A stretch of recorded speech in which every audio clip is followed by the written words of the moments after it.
لە ماوەی دوو مانجی ڕابردوو لە سەرجەم شاری هەولێر و دەوروبەری 32 تاوان ئەنجام درراوە. سەرجەم لەو 32 تاوانانە 55 تاوانبار دەستگیر کراون. ئەوەی لێرە لای منەوە گرنگە کە ئاماژەی پێ بکەم مەسەلەی مادە هۆشبەرەکانە کە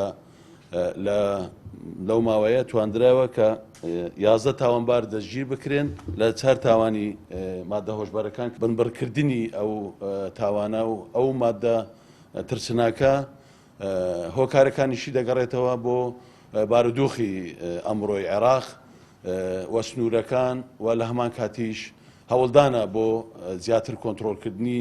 هەم سنوورەکان هەم بازگەکان بۆ ئەوەی ئەو مادانە ئەوها بە ئاسانی نەگەنە ناو شار و تاوانباران بە پێی مادەی چواردەی مخدرات ئەوانە دەستگیر کراون و پەراوی لێ کۆنا بۆ کراوەتەوە و ئیزراعاتی تند و زۆر توندیش بەرامبەریان دەگیرێ بۆ بنکبرکردنی ئەو تاوانە.